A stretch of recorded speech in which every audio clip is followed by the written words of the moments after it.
আজ নীলিমার বিয়ে হলো নীরবের সাথে। নীলিমা বাসর ঘরে সেজে গুজে নীরবের জন্য অপেক্ষা করছে ফুল দিয়ে সাজানো বাসর ঘরটাতে। নীরব রুমে ঢুকে নীলিমার চেহারা দেখে পুরো টাসকিত, যেন সে নিজের চোখকে বিশ্বাস করতে পারছে না। নীলিমা তুই? হ্যাঁ আমি। এত অবাক হওয়ার কি আছে? যেটা হবার ছিল সেটাই হলো। দেখ এখন কেমন লাগে। যাকে তুই ধর্ষণ করেছিলি সেই এখন তোর বউ। একটা ধর্ষিতা মেয়ে তোর বউ। কেমন লাগছে এখন? এতদিন আমি জ্বলেছি যন্ত্রণায়, এবার তুই জ্বলবি। নীরব নীলিমাকে দেখে আর ওর হাসি দেখে রেগে একাকার হয়ে ঘরের জিনিস ভাঙচুর করতে করতে ঘর থেকে বেরিয়ে গেল। নীলিমা এদিকে নীরবের কাণ্ড দেখে হেসেই চলেছে, কিন্তু হাসির ফাঁকেও নীলিমার চোখে পানি। আপনারা যা ভাবছেন সেটাই ঠিক। নীরব আর নীলিমা দুজন দুজনাকে 1 বছর আগে থেকে চেনে।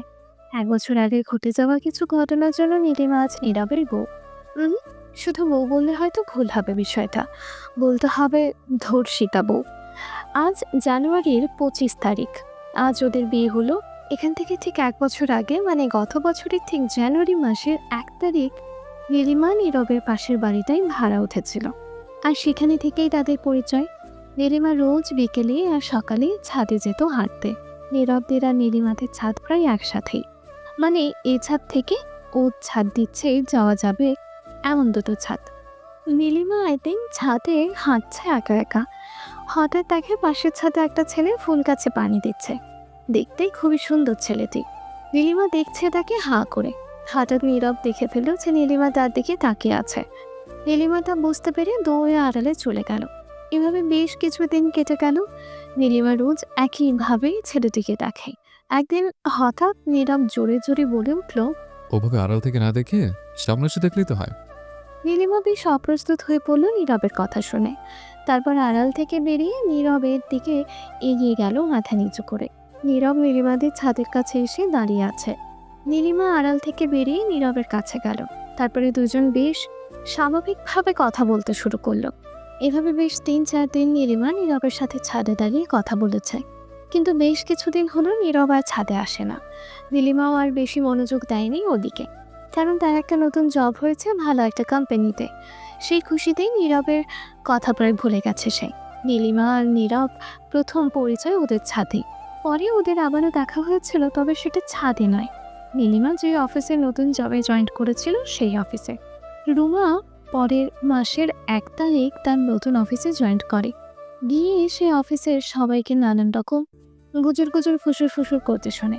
তাদের কথা কিছু নীলিমার কানেও আসে। সবাই বলাবলি করছিল অফিসের নতুন বস এসেছে, তিনি নাকি ভীষণ রাগী। নীলিমা আজ নতুন এই অফিসে, তাই সে তেমন কিছুই জানে না নতুন বসের কথা। নীলিমা অফিসে এসে নতুন বসের টিএ হিসেবে জয়েন করেছে। নীলিমা, মে কামিন স্যার? ইয়েস। নীলিমা তার নতুন বসের রুমে ঢুকেই পুরো অবাক, কারণ তার নতুন বস আর কেউ না, সেই নীরব। নীলিমা ভেবেই অবাক, ছেলেটাকে তো দেখে মনে হয় না যে সে এত বড় একটা কোম্পানিতে জব করে। নীলিমা এসব ভাবছে আর হা করে তাকিয়ে আছে নীরবের দিকে। নীরব বলে উঠল, কে মিস নীলিমা? কি হলো? আপনি? না মানে তুমি? দেখুন মিস নীলিমা, এটা অফিস আর আমি আপনার বস, সে তুমি নয়, আপনি বলুন। নীলিমার তো সেই পরিমাণ রাগ হলো নীরবের কথা শুনে। নীলিমা রেগে দাঁত খিটমিট করতে করতে বলল, জি বলুন স্যার। নীরব নীলিমাকে এক গাদা ফাইল ধরিয়ে দিল, বলল, যান এগুলো রেডি করে নিয়ে আসেন। নীলিমা আর কি করে, রেগে ফুলতে ফুলতে চলে গেল ফাইলগুলো নিয়ে। নীলিমা বের হতেই তার এত কালে নাম আশা নীলিমাকে বলল, বাহ নীলিমা, কি কপাল তোমার! অফিসে আসতে না আসতে ওই রকম একটা হিরোর মতো বস পেয়ে গেলে। ইস, দেখলে প্রেম করতে ইচ্ছা করে। কি সুন্দর বডি, কি সুন্দর দেখতে, কি হাইট! ইস, কি হট রে! তোমার জায়গায় আমি হলে আজ থেকেই প্রেম করা শুরু করে দিতাম। আরে দূর, চুপ করো তো। সুন্দর না ছাই, কি যে জ্বালার ভেতর আছি আপনি তো তা বুঝবেন না। তাই বলে নীলিমা চলে গেল। নীলিমা যেহেতু নীরবের বিয়ে, সেজন্য নীরব রুমের একদম পাশে নীলিমার টেবিল, মাঝে একটা কাঁচের গ্লাস, ভাইয়ের মতো আর কি। নীরব নীলিমাকে ভালোভাবে দেখতে পায় তার টেবিল থেকে। নীরব হাঁ করে তাকিয়ে আছে সেখান থেকে নীলিমার দিকে। নীলিমা কাজ করছে এমন সময় নীরবের ফোন। মিস নীলিমা, এক্ষুনি আমার রুমে আসুন। নীলিমা ভয় ভয়ে এগিয়ে গেল নীরবের রুমের দিকে। আল্লাহ জানে আবার কি বলে। নীলিমা দেখতে অপূর্ব সুন্দরী, যাকে বলে অতুলনীয়। তার বয়সটাও বেশ প্রায় 25-এর কাছাকাছি। বাবা মারা গেছে 1 বছর আগে। তিনি এক রোড অ্যাক্সিডেন্টে মারা যান। সেই থেকে কোনো রকম চলছে নীলিমাদের। নীলিমার একটা ছোট বোন আছে। সংসারে এখন তারা 3টি মানুষ মাত্র।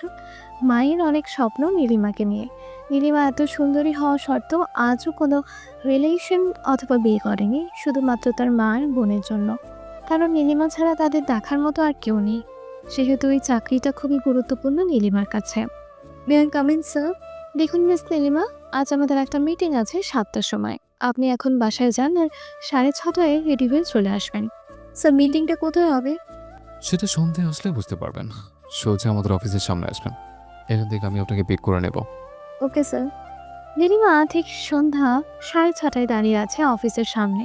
নীরব এসে তাকে পিক করলো। এই কি নির্বা, আপনি পেছনে বসছেন কেন? আমি কি আপনার ড্রাইভার নাকি? সামনে আসুন।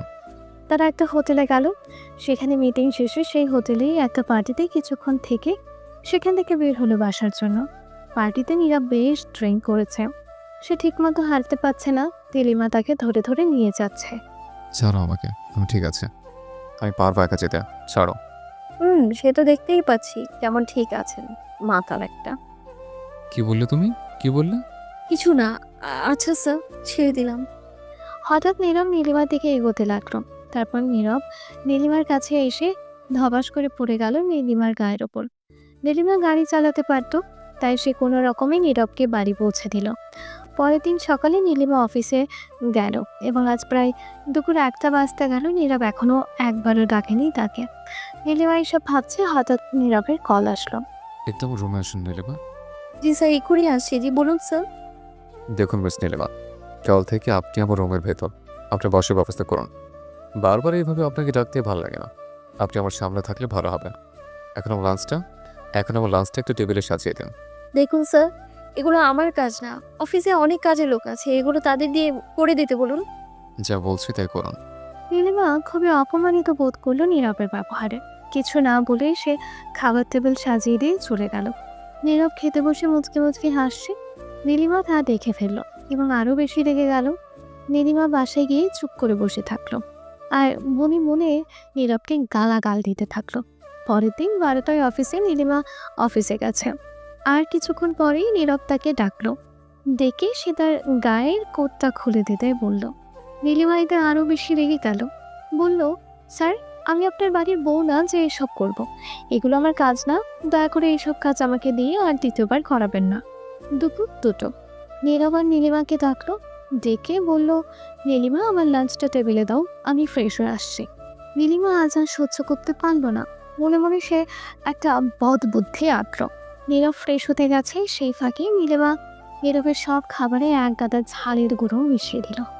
তারপর খাবারগুলো সুন্দর করে টেবিলে সাজিয়ে চুপটি করে বসে থাকলো একপাশে। নীরব ফ্রেশ হয়ে খেতে বসলো। প্রথম খাবারটা মুখে দিয়ে নীরবে ঝালে জীবন শেষ। সে ভাবলো অন্য খাবার খাবে।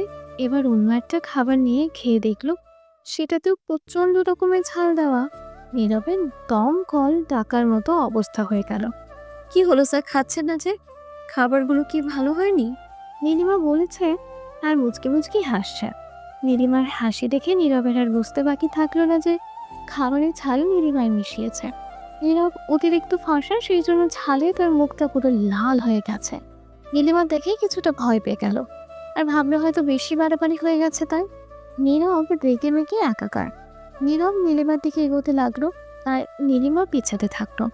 নীরব যত নীলিমার দিকে এগোয় নীলিমা তত পিছাতে থাকে। একটা সময় নীলিমার পিঠ সেই কাচের গ্লাসে ঠেকলো। ঠিক তখনই নীরব নীলিমার 2 হাত চেপে ধরলো গ্লাসের গায়ে। হঠাৎ নীরব নীলিমার ঠোঁটে কিস করে বসলো রাগের চোটে। যতক্ষণ না নীরবের মুখে ঝাল কমেছে ততক্ষণ নীরব রুমাকে কিস করছে। নীলিমা পুরো অবাক হয়ে পাথরের মতো দাঁড়িয়ে রইল। নীলিমা কল্পনাও করেনি যে নীরব ওইরকম একটা কাজ করে বসবে। অবশেষে প্রায় 10টা মিনিট পরে নীরব নীলিমাকে ছেড়ে দিল। নীলিমা রাগে ঘেন্নায় কেঁদে সেখান থেকে বের হয়ে গেল। নীলিমা বসে বসে কাঁদছে। নীরব নীলিমার কান্না দেখে মনে মনে একটা কষ্ট পেল আর ভাবলো কাজটা ঠিক হয়নি। নীলিমাকে ওভাবে কিস করাটা ঠিক হয়নি। পরের দিন নীলিমা ভাবলো সে আর চাকরিটা করবে না। যে ভাবা সেই কাজ। নীলিমা তার ডেস্কে বসে ইস্তফাপত্র লেখায় শুরু করলো। নীরব তা বুঝতে পারলো, কারণ নীরব কিছুটা হলেও বুঝতে পেরেছে যে কালকের ওই ঘটনার পরে হয়তো নীলিমা এই চাকরিটা আর করবে না। নীলিমা গটগট করে নীরবের রুমের দিকে যাচ্ছে ইস্তফাপত্র জমা দিতে। নীলিমা ইস্তফাপত্র দিতে যাচ্ছে নীরবের রুমে। যেই নীরবের রুমের দরজা খুলতে যাবে ঠিক সেই সময় নীলিমার মায়ের কল আসলো নীলিমার ফোনে। হ্যালো, হ্যাঁ মা বলো। আপু, মা না, আমি রীতা বলছি। কি হয়েছে রিতা? আপু, মায়ের ওষুধ সব শেষ। আজ দুপুরে মাকে ওষুধ খাওয়াতে গিয়ে দেখি সব ওষুধ শেষ। আপু, তুমি বাড়ি ফেরার সময় নিয়ে এসো মায়ের ওষুধগুলো। কি হলো আপু, কথা বলছো না যে? ঠিক আছে, আনবো। মায়ের দিকে খেয়াল রাখিস রিতা। আচ্ছা আপু, রাখলাম, বাই। নীলিমা তার হাতের ইস্তফাপত্রটা ছিঁড়ে ফেলল। হাজার সমস্যা হলেও এই চাকরিটা তাকে করতেই হবে।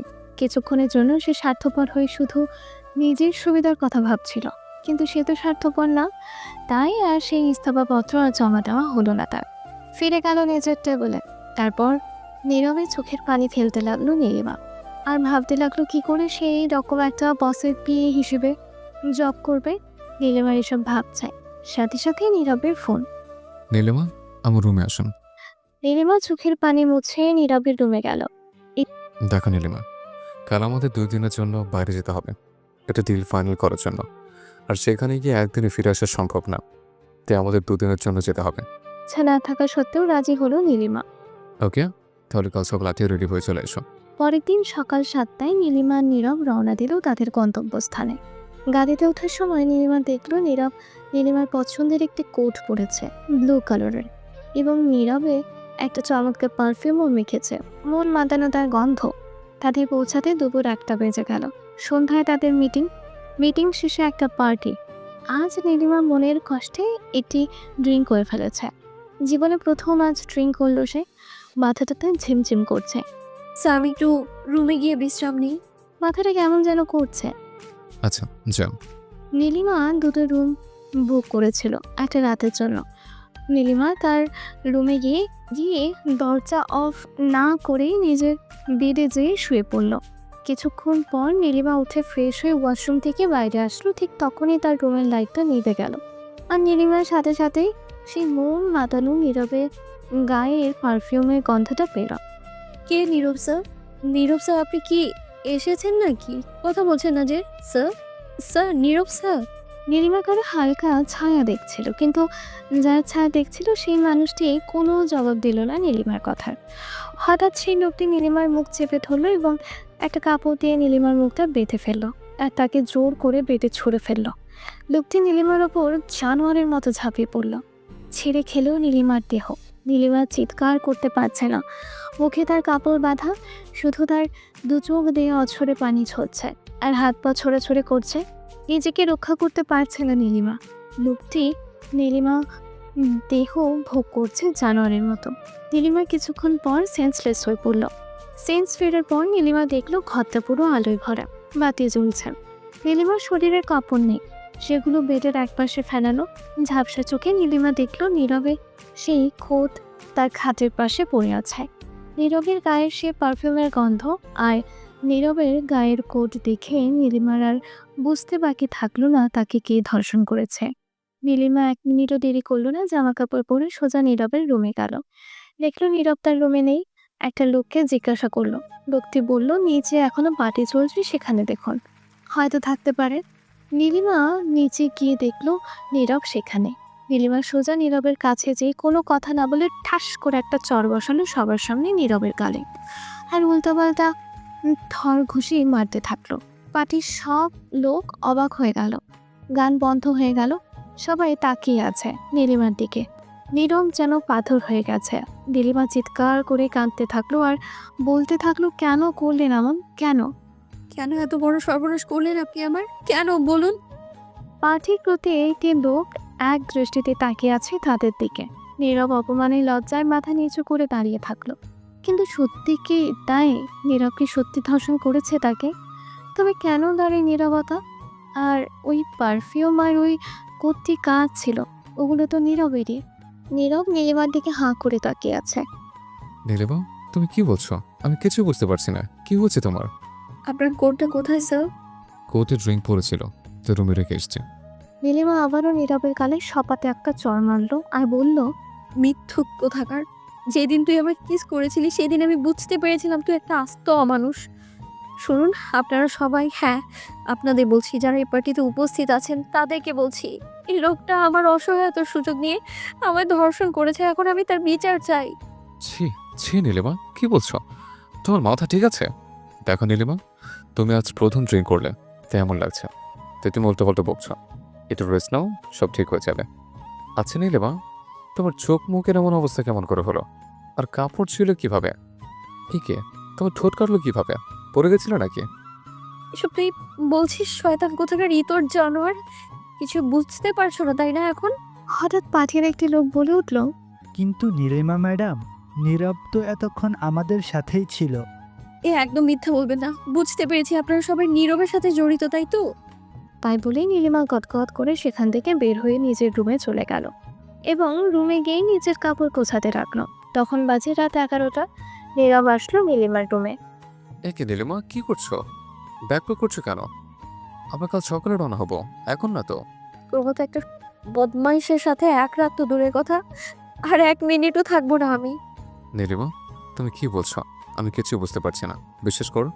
নীলিমা তার বেডের পাশে পড়ে থাকা নীরবের কোটটার দিকে আঙুল দেখিয়ে বলল, এটা কি? আরে এটা তো আমার কোট, এখানে কি করে আসলো? কে আনলো এখানে? কিছুই বুঝতে পারছেন না তাই না? বলেই রুমালটা নীরবের কোটটা তুলে রুহুলের মুখের উপর ছড়ে ফেলে দিয়ে নিজের লাগেজ নিয়ে বের হয়ে গেল রুম থেকে। নীলিমা সেখান থেকে একটা বাসে উঠে সোজা বাড়ি চলে আসলো। নীরব অনেক বাধা দেবার চেষ্টা করেছিল তাকে, কিন্তু নীলিমা কোনো কথাই শুনলো না নীরবের। নীলিমা বাড়ি পৌঁছে দেখলো তার মা বসে আছে সোফায়। কি রে মা, তোর না কাল দুপুরে আসার কথা ছিল, এত জলদি চলে আসলি যে? কোনো সমস্যা হয়েছে নাকি? নীলিমা তার মায়ের কোনো কথা জবাব না দিয়ে নিজের রুমে দরজা আটকে দিয়ে নীরবে চোখের পানি ফেলতে লাগলো। নীলিমার মা দরজায় টোকা দিচ্ছে। নীলিমা কি হলো? এসে দরজা আটকে দিবি যে, কোনো কথা বললি না যে আমার সাথে? এই নীলিমা কি হলো? দরজা খোল মা। কি হয়েছে মা তোর? আমাকে বলবে না মা? তোর মাকেও বলবে না মা? তুই দরজা খোল মা। নীলিমা দরজা খুলে দৌড়ে এসে তার মাকে জড়িয়ে ধরে কাঁদতে লাগলো জোরে জোরে। কি হয়েছে নীলিমা? এমন করে কাঁদছিস কেন মা? তুই বল আমাকে। মা, নীরব মা ওই জানোয়ারটা আমার অসহায়তার সুযোগ নিয়ে আমার সর্বনাশ করেছে। আমার জীবন শেষ করে দিয়েছে মা ওই জানোয়ারটা। হে আল্লাহ, কি বলছিস নীলিমা তুই এসব? এই কথা বলেই নীলিমার মা ভীষণ অসুস্থ হয়ে পড়ল এবং কিছুক্ষণ পর সেন্সলেস হয়ে গেল। এমনিতেই নীলিমার মা আজ 2 দিন ওষুধ না খাওয়ার কারণে বেশ অসুস্থ। নীলিমা বাইরে থাকায় খবরটা তাকে জানানো হয়নি। নীলিমা তাড়াতাড়ি তার মাকে হসপিটালে নিয়ে গেল। এখন তার মাই আইসিইউতে, খুব খারাপ অবস্থা তার। নীলিমা এবার প্রতিজ্ঞা করলো যে নীরবকে সে আর তার পাপের শাস্তি অবশ্যই দেবে। নীলিমা হসপিটাল থেকে সোজা থানায় গেল এবং নীরবের বিরুদ্ধে রেপের অভিযোগের মামলা করলো। সাক্ষী ছিল তার ছোট বোন। পুলিশ ফোর্স নিয়ে নীরবের বাড়িতে গেল তাকে গ্রেফতার করতে। বাসায় কেউ আছেন? কি ব্যাপার স্যার, আপনারা? Any problem? জি, নীরব আপনার কি হয়? আমি নীরবের বাবা। নীরব আমার একমাত্র ছেলে। কি হয়েছে স্যার? নীরবের কি কিছু হয়েছে নাকি? দেখুন, আপনার ছেলের নামে আমাদের কাছে অ্যারেস্ট ওয়ারেন্ট আছে। আপনার ছেলে একটা মেয়েকে ধর্ষণ করেছে। মেয়েটি নিজে এসে আপনার ছেলের নামে মামলা করেছে। কি বলছেন? আমার ছেলে মোটেও এরকম না। কী রকম সেটা না হয় আমরাই দেখে নেব। এখন বলুন, আপনার ছেলে কোথায়? নীরব তো এসে সিটু হসপিটালে গেছে নীলিমার মাকে দেখতে। এ কথা শুনে পুলিশ আর 1 মিনিটও দাঁড়ালো না সেখানে, সোজা চলে গেল হসপিটালে। নীলিমা ছিল তাদের সাথে। হসপিটালে গিয়ে নীলিমা দেখে নীরব তার মাকে দেখে বের হচ্ছে। নীলিমা দৌড়ে নীরবের কাছে গিয়ে নীরবের শার্টের কলার ধরে বলল, কি করতে এসেছেন এখানে? মা মরে গেছে কিনা বেঁচে আছে সেটা দেখার জন্য এসেছেন? খবরদার মায়ের দিকে 1 পাও বাড়াবেন না। নীলিমা, তোমার সাথে আমার কিছু কথা আছে, প্লিজ। মাত্র 5 মিনিট সময় আছে তোমার কাছে। নীলিমা অশ্রু ভেজা চোখে 2 ঠোঁটের মাঝে একটা চাপা হাসি দিয়ে বলল, পৃথিবীতে এই সময় সব থেকে বড় বেইমান আপনি। আপনার সাথে দেখা হবার আগে সময়টা যদি আবার ফিরে নিয়ে আসতে পারতাম, এবার আপনার সময় কাটবে জেলের ওই 4 দেয়ালের মাঝে। সময় চান সময়? নীলিমা এইসব বলছে, তার ভেতর নীরব হঠাৎ বলে উঠল, নীলিমা, আমি তোমাকে ভালোবাসি। নীলিমা, অনেক কথা বলার আছে তোমাকে, একটু সময় চেয়ে তোমার কাছে। নীলিমা, আবার কি 5টা মিনিট সময় দেওয়া যায় না? কিছু কথা বলতাম তোমাকে। এদিকে পুলিশ দাঁড়িয়ে আছে অনেকক্ষণ। নীলিমা নীরবের কোনো কথাই শুনল না। পুলিশ ধরে নিয়ে গেল নীরবকে। পুলিশ টানতে টানতে নিয়ে যাচ্ছে নীরবকে, আর নীরব শুধু এক দৃষ্টিতে তাকিয়েছিল নীলিমার দিকে। আসলে এখানে একটা সত্য কথা ছিল, সেটা হলো নীরব নীলিমাকে সত্যি ধর্ষণ করেনি। নীরব প্রথম থেকেই নীলিমাকে ভালোবাসতো। তাকে সবসময় চোখের সামনে রাখার জন্য এই বিয়ের জবটা দিয়েছিল নীরব তাকে। অনেক কথা বলার ছিল নীরবের নীলিমাকে। কেউ একজন ফাঁসিয়ে দিল নীরবকে, কোনো এক অচেনা মুখোশধারী মানুষ, যে রাতের আধারে নীলিমাকে ধর্ষণ করেছে। সেটা প্রমাণ করার কোনো সুযোগই দিল না নীলিমা নীরবকে। এদিকে নীরবের বাবা হাঁপাতে হাঁপাতে হসপিটালে আসলো। এসে দেখলো নীলিমা দাঁড়িয়ে কাঁদছে হসপিটালের সামনে। মা নীলিমা, আপনি এখানে? আমার ছেলেটা এত খারাপ কাজ কখনো করতে পারে না, আমি বিশ্বাস করি না। তোমার কোথাও ভুল হচ্ছে। আমার ছেলেটার জীবন তুমি নষ্ট করে দিও না। বাহ কাকু, আপনি শুধু নিজের ছেলের কথাটাই ভাবলেন, আর আমার সাথে যে এত বড় একটা অন্যায় হলো সেটা আপনার চোখে পড়লো না। আজ যদি আমি আপনার মেয়ে হতাম, তো এমনটা করতে পারতেন আপনি? বলুন, বলুন না কাকু, চুপ করে আছেন কেন, বলুন। মা নীলিমা, আমি তোমাকে কথা দিচ্ছি, আমার ছেলের সাথে বিয়ে দেবো আমি তোমার। তুমি ওর জীবনটা এভাবে নষ্ট করো না। ছি কাকু, যে লোকটা আমায় ধর্ষণ করেছে, আপনি কি করে ভাবলেন যে আমি তাকে বিয়ে করব? আমি চাই নীরব শাস্তি পাক। বিশ্বাস করো মা, নীরব এমন খারাপ ছেলে না। দেখুন কাকু, অনেক বলেছেন আর না। আপনি বয়সে বড়, তাই সম্মানের সাথে বলছি, চলে যান এখান থেকে। নীরবের বাবা মাথা নিচু করে সেখান থেকে চলে গেল। নীলিমা পুলিশ স্টেশনে গেল, যাতে কেউ ঘুষ দিয়ে নীরবকে ছাড়াতে না পারে। নীলিমা পুলিশের কাছে গিয়ে দেখলো নীরব জেলের ভেতরে। নীলিমা আস্তে করে নীরবের গ্রিলের সামনে গিয়ে দাঁড়ালো, গিয়ে নীরবকে ডাকলো। নীরব সাথে সাথে ছুটে চলে আসলো নীলিমার কাছে। নীরব রুমের ভেতর, আর নীলিমা বাইরের মাঝে একটা গ্রিল। কেমন লাগছে নীরব স্যার? এখন পচে মরবেন আপনি এই 4 দেয়ালের ভিতর। দেখি কে বাঁচায় আপনাকে। আপনি আমার জীবনটা যেভাবে শেষ করে দিয়েছেন, আমি আপনার জীবনটা শেষ করে দিব সেভাবেই। কিন্তু আজ তুমি যেটা করলে, আমি কোনো দোষ না করো আজ ছেড়ে। আরে যাও যাও, যে তোমাকে রেড করেছে তাকে খুঁজে বার করো। একটা কথা কি জানো তো, তোমাকে ভালোবাসাটা ছিল আমার জীবনের সব থেকে বড় ভুল, আর তাই সেই ভুলের মাসুল আজ দিতে হচ্ছে আমাকে। আমার লাইফ, ক্যারিয়ার, মান সম্মান সব শেষ করে দিলে তুমি। আমি যে তোমাকে রেড করিনি, সেটা একবার অন্তত প্রমাণ করার সুযোগ দিতে পারতে তুমি আমাকে। না, কিসের প্রতিশোধ নিয়েছো তুমি আমার থেকে? তবে একটা কথা মনে রেখো, এতদিন যতটা ভালোবাসতাম, আজ এই মুহূর্ত থেকে তার থেকে 1000 গুণ বেশি ঘৃণা করতে শুরু করলাম আমি তোমাকে। ধর্ষণ অভিযোগ করেছো তুমি আমার নামে, আর কোনোদিন হয়তো আমি সমাজে মাথা উঁচু করে কথা বলতে পারবো না। আজ থেকে তুমি হলে আমার সব থেকে বড় শত্রু। তুমি আমার জীবনের সবচেয়ে বড় শত্রু। তোমাকে আমি ছাড়বো না কিছুতেই। আরে ধুর, আপনি আবার মান সম্মান কি সেটার মানে বোঝেন নাকি? আর পরে থাকলে ভালোবাসার কথা, ওই পবিত্র কথা আপনার ওই নোংরা মুখে উচ্চারণ করবেন না, তাতে ভালোবাসার অসম্মান করা হবে। নীলিমা, আমি তো এখান থেকে বের হবই, আজ না হয় কাল। এতদিনে আমার ভালোবাসা দেখেছ, এবার দেখবে আমি কতটা খারাপ হতে পারি। আসলে একটা কথা কি জানেন, একটা ভালো মানুষ যখন খারাপ হয় তখন সে একাই 10টি খারাপ মানুষের থেকেও ভয়ানক হয়ে ওঠে। ভালোবাসা যখন ঘৃণায় পরিণত হয় না, তখন সেটা পৃথিবীর সব ভালোবাসাকে হার মানিয়ে দেয়। অন্যায় না করে সাজা ভোগ করতে কারোরই ভালো লাগে না। আজ থেকে শুরু হলো নীরব আর নীলিমার শত্রুতা। ভালোবাসার ঘৃণায় পরিণত হলে সেটা ভয়ানক রূপ ধারণ করে। নীলিমা নীরবের কথাগুলো চুপ করে শুনে হাসতে হাসতে সেখান থেকে বের হয়ে গেল। নীরব এখন প্রতিশোধের আগুনে চলছে। সে কিন্তু বেশি দিন জেলে থাকেনি। নীলিমা নিজে তার করা অভিযোগ তুলে নিয়েছিল। কিন্তু কেন? নীলিমা কেন তার করা অভিযোগ তুলে নিল? এত ঘৃণা, এত রাগ কোথায় গেল নীলিমার? কেন অভিযোগ তুলে নিল নীলিমা? কি কারণ ছিল তার পেছনে? নীলিমা সেদিন নীরবের সাথে দেখা করে চলে আসার পর নীলিমা হসপিটালে যায় তার মাকে দেখতে। নীলিমার মা তার কিছুদিন পর মারা যান। তিনি মারা যাবার আগে নীলিমাকে কিছু কথা বলে যান। বলেছিলেন, মা নীলিমা, তুই আমার একটা সেই ইচ্ছে পূরণ করবি? কি মা বলো? তুই নীরবের বিরুদ্ধে যে রেপের অভিযোগ করেছিস সেটা তুলে নিবে, ওকে জেল থেকে মুক্ত করবে, কথা দে মা। কিন্তু কেন মা, যে তোমার মেয়ের সাথে এত বড় একটা অন্যায় করলো তাকে তুমি কি কি জন্য ছেড়ে দিতে বলছো মা? কেন বলো মা? কিন্তু দুঃখের বিষয়টা হলো এই কেন উত্তরটা নীলিমার আর জানা হলো না। তার আগে নীলিমার মা মারা যান।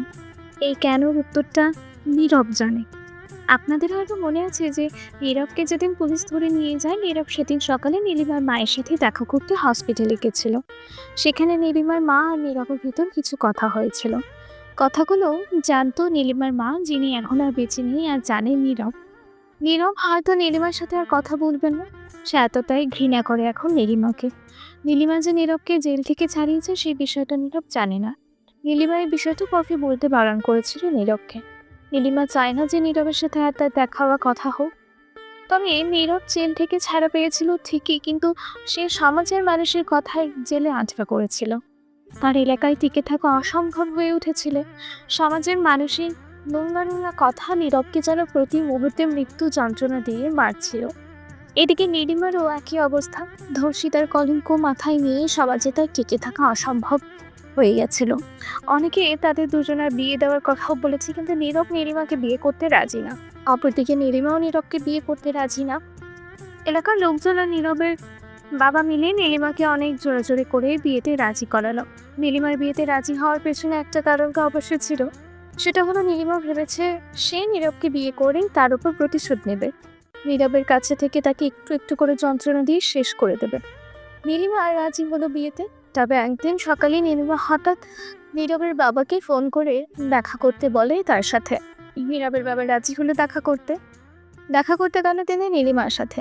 নীরবের বাবা, কি ব্যাপার নীলিমা মা, তুমি আবারও এটা বলতে আমাকে ডাকনি তো যে তুমি নীরবকে বিয়ে করবে না?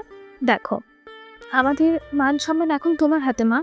তুমি যে নীরবের বিরুদ্ধে ধর্ষণের অভিযোগ তুলে নিয়েছো তাতে অনেক কৃতজ্ঞ আমি হেমার কাছে। কিন্তু মা, সমাজের মানুষের মুখ বন্ধ করতে হলে তোমাদের বিয়েটা হওয়া ভীষণ দরকার। কাকু, আপনি যদি সত্যিই চান যে বিয়েটা হোক তাহলে আমার কিছু শর্ত আছে, মানতে হবে আপনাকে। কি সত্য? দেখুন কাকু, নীরব যদি শোনে যে বিয়েটা আমার সাথে হচ্ছে তাহলে সে কখনোই এই বিয়েতে রাজি হবে না। আপনি ওকে বলবেন ওর অন্য একটা মেয়ের সাথে বিয়ে হচ্ছে। নীরব হয়তো এই মুহূর্তে বিয়ে কাউকেই করতে রাজি হবে না, আর ওকে রাজি করাটা আপনার দায়িত্ব। আপনি শুধু ওকে জানতে দেবেন না যে বিয়েটা আমার সাথে হচ্ছে। ওকে অন্য একটা মেয়েকে দেখাবেন, আর বিয়ের দিন ব্যাপারটা আমিই সামলে নেব। আমি দেখবো যেন ও বিয়ের দিন আমাকে না দেখতে পায়। যদি জেনে যায় তো তখন কি হবে? আপনি কিছু ভাববেন না, আপনি শুধু যা যা বলেছি তাই করুন, আর বিয়ের আয়োজন শুরু করুন। নীরব যেন বিয়ের আগে দেখতে না পারে, সে দায়িত্বটা আমার। নীরব কিছুতে রাজি হচ্ছিল না বিয়েতে। তার বাবা অনেক কষ্ট করে রাজি করালো তাকে। নীরবের বাবা বলেছিলেন, নীরব, তুই যদি বিয়ে না করিস তো আমার মরার মুখ দেখবি। সবার হয়তো জানা আছে এই কথাটা। বাবা মায়ের সব থেকে বড় অস্ত্র সন্তানের জন্য। নীরবের মা নেই। ছোটবেলা থেকে তার বাবা মায়ের ভালোবাসাতেই তাকে মানুষ করেছে। কখনো মায়ের অভাব বুঝতে দেয়নি। বাবাকে নীরব পাগলের মতো ভালোবাসে, তাই সে তার বাবার কথা ফেলতে পারেনি। তবে বাবা, আমার একটা কথা রাখতে হবে। কি বল?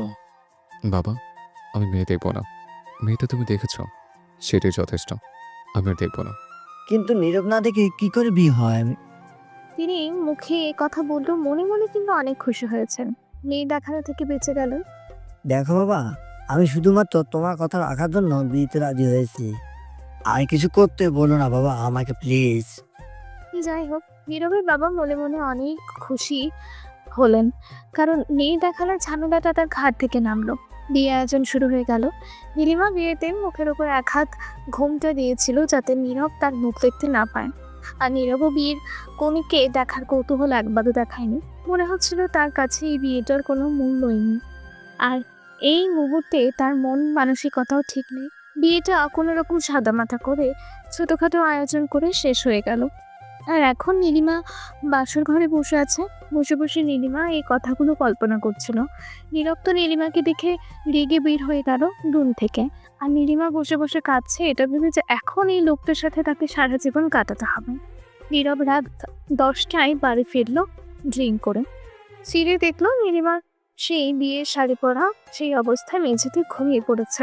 তার চোখের কোণে পানি জমে আছে। মনে হয় কাঁদছিল নীলিমা। নীরবের নীলিমাকে দেখে মায়াই হলো। নীরব আস্তে আস্তে নীলিমার পাশে গিয়ে বসলো। নীরব এক দৃষ্টিতে তাকিয়ে আছে নীলিমার দিকে। নীলিমার মুখের উপর চুল পড়ে আছে। নীরব তার হাত দিয়ে আলতো করে নীলিমার মুখের উপর পড়ে থাকা চুলগুলো সরিয়ে দিল। আর তার সাথে নীরব বলল, ভালোবাসতাম আমি তোমাকে মা, খুব ভালোবাসতাম। তোমাকে আমি কি করে ধর্ষণ করবো বলো? ভালোবাসার মানুষকে কি কেউ ধর্ষণ করে বলো? নীরবের মুখটা নীলিমার মুখ থেকে 1-2 ইঞ্চি দূরে। নীলিমা নীরবের নিঃশ্বাসের গরম হাওয়া তার মুখে অনুভব করে এবং তার ঘুম ভেঙে যায়। তাড়াহুড়ো করে উঠতে গিয়ে নীরবের ঠোঁটের সাথে নীলিমার ঠোঁটের ছোঁয়া লাগে। নীলিমা ভাবে নীরব তাকে কিস করেছে আবারও। নীলিমা রেগে গিয়ে ঠাস করে একটা চড় মারে নীরবের মুখে। নীরব প্রচণ্ড রেগে যায়। রুমানাকে কোলে করে তুলে বেডের উপর ফেলে দেয়, দিয়ে বলতে থাকে, আমি তোমাকে ধর্ষণ করি না নীলিমা, আমি তোমাকে ভালোবাসি, আমি ধর্ষণ করি নাই। তাই বলেই নীরব নীলিমার দিকে এগোতে থাকে। খবরদার, কাছে আসবে না বলছি। দূরে থাকুন, কাছে আসলে কিন্তু ভালো হবে না বলছি। নীরব বারবার একই কথা বলে চলেছে। আমি তোমাকে ধর্ষণ করিনি, বিশ্বাস করো, সত্যি বলছি। নীরব এই কথাটি বারবার বলেই চলেছে। একটা সময় সে নীলিমার একদম কাছে চলে যায়। নীলিমাকে জড়িয়ে ধরে বলে, আমি কি করে ধর্ষণ করতে পারি বলো? আপনি আজ আবার ট্রিক করেছেন। ছাড়ুন আমায়, ছাড়ুন বলছি। নাকি আজ আবার আমায় ধর্ষণ করবেন? আপনার মতো অমানুষ সেটাও করতে পারে। নীরব কোনো কথা বলল না। আস্তে করে নীলিমার কপালে একটা কিস করে দিল এবং বেশ কিছুক্ষণ নীলিমার দিকে তাকিয়ে থাকলো। হঠাৎ সেন্সলেস হয়ে নীলিমার গায়ের ওপর পড়ে গেল নীরব। নীলিমাকে সেদিন যে লোকটি রেপ করেছিল সেদিন সেই লোকটির বুকে নীলিমা তার হাতের নখ দিয়ে আঁচড় দিয়েছিল বেশ গভীরভাবে। কেটে গিয়েছিল লোকটার। নখের কাটা দাগ সহজে ওঠে না। নীলিমা ভাবলো যদি রাহুল রেপ করে থাকে তো তার বুকে অবশ্যই সেই দাগটা থাকবে। যে করেই হোক রাহুলের বুকের দাগটা দেখতে হবে আছে কিনে। নীলিমা নীরবকে বেডে শুইয়ে দিল। তারপর রাহুলের বুকের দাগটা দেখার জন্য শার্টের বোতাম খুলতে যাবে, এমন সময় নীরব ফল করে নীলিমার হাতটা চেপে ধরে আর বলে, তোমাকে অনেক ভালোবাসি নীলিমা, আমি অনেক ভালোবাসি তোমাকে। নীলিমা কিছুতেই হাতটা ছাড়াতে পারছে না। নীরব অনেক শক্ত করে ধরে আছে। নীলিমা কিছুতেই ছাড়াতে পারছে না, এত শক্ত করে ধরেছে নীরব। নীরব কিন্তু বেহুশ, তার ভিতরে সে উল্টাপাল্টা বকছে। নীলিমা শেষ পর্যন্ত হাত ছাড়াতে না পেরে বসে থাকলো নীরবের পাশে। দেখা হলো না। নীলিমা বসে থাকতে থাকতে কখন যে ঘুমিয়ে পড়ে তা নিজেই জানে না। নীলিমা সকালে চোখ মেলতেই দেখলো সে নীরবকে জড়িয়ে ধরে শুয়ে আছে। নীলিমা তাড়াহুড়ো করে উঠে পড়লো। নীরব এখনো নীলিমার হাত ধরে আছে। নীলিমা টান দিয়ে হাতটা ছাড়িয়ে এলো। কিছুক্ষণ পর নীরব উঠলো, দেখলো নীলিমা নেই। সারা বাড়ি খুঁজতে থাকলো নীলিমাকে, কিন্তু কোথাও পেল না। বাবা, নীলিমাকে দেখেছ? নীলিমা অফিসে গেছে, আমাকে বলে গেছে যাওয়ার আগে। নীরব তার বাবাকে জিজ্ঞাসা করলো নীলিমা কোথায়। তখন নীরবের বাবা বললেন যে নীলিমা অফিসে গেছে। নীরবের তো মেজাজ খারাপ হয়ে গেল। বিয়ের প্রথম দিনই অফিস। নীরব তাড়াতাড়ি করে রেডি হয়ে অফিসে গেল। গিয়ে দেখলো নীলিমা তার রুমে বসে আছে, হাতে একটা কাগজ। কি ব্যাপার নীলিমা, সকালে আমি কিছু না বলে এভাবে চলে আসলে যে? দেখুন স্যার, এটা অফিস, আর এখানে আপনার আর আমার সম্পর্ক। আপনি আমার বস আর আমি আপনার প্রিয়ে, এর বেশি কিছুই না। আর ভুল করেও তুমি না, আপনি বলবেন। Okay sir? তাই বলে চলে গেল নীলিমা। নীলিমা আসলে আবারও ইস্তফা দিতে গেছিল, কিন্তু সে ভাবলো সে সবসময় নীরবের সামনে থেকে তাকে অপমান করে আর প্রতি প্রতিশোধ নেবে। সেই কারণে সে আর ইস্তফা দিল না, ছিঁড়ে ফেললো আবারও ইস্তফা। শুরু হলো নীরব আর নীলিমার ভিতরের শত্রুতা। অফিসে নীলিমার এক কলিগ নীলিমাকে পছন্দ করত, তার নাম আলিফ। নীলিমা নীরবকে দেখি আলিফের সাথে কথা বলতো। তা দেখে নীরবের রাগ হতো। নীলিমা সেটা বুঝতে পারতো এবং যে কাজগুলো করলে নীরব রেগে যেত, নীলিমা সবসময় আলিফের সাথে বাইরে খেতে যেত। নীরব সব দেখেও চুপ করে থাকতো আর মনে মনে কষ্ট পেত। নীরব মুখে বলেছিল যে সে প্রতিশোধ নেবে নীলিমার ওপরে, কিন্তু নীরব তো রুমাকে ভালোবাসে, কি করে নেবে তার উপর প্রতিশোধ? সে পারে না। নীরব বারবার চেষ্টা করে, তাও পারে না। একদিন আলিফ তার জন্মদিনের একটা পার্টি রাখে এবং অফিসের সবাইকে ইনভাইট করে। নীরব আর রুমাকে আলাদাভাবে ইনভাইট করে সে। সন্ধে 7টায় সে পার্টি। নীলিমা আর খুব সুন্দর করে সেজেছে, অপূর্ব লাগছে তাকে। এমনিতে সে অপরূপা সুন্দরী। দুজন একসাথে বের হচ্ছে পার্টিতে যাবার জন্য। হঠাৎ নীলিমার সিঁড়িতে পা পিছলে নীরবের গায়ের উপরে পড়ে গেল। নীরব হাঁ করে তাকিয়ে আছে নীলিমার দিকে। কি অপূর্ব লাগছে আজ নীলিমাকে। শালা অফিসের এত মেয়ে থাকতে কেন যে আমার বোর দিকে নজর কে জানে। শালা লুচ্ছে একটা। বাকি বা একদিন ওরে দেবো আচ্ছা মতো রাম পেদানে। নীরব কথাগুলো মনে মনে ভাবছে। নীরব নীলিমাকে দেখে চোখ ফেরাতে পারছে না। সে যেন নিজের ভিতরে থেকে হারিয়ে গেল। হঠাৎ নীলিমার দিকে এগিয়ে গেল কিস করার জন্য। নীলিমা ধাক্কা দিয়ে সরিয়ে দিল নীরবকে। নীরব কিছুটা অপমানিত হলো। নিজের বউকে কিস করতে পারবে না সে? একটু অধিকারও নেই তার স্বামী হিসেবে?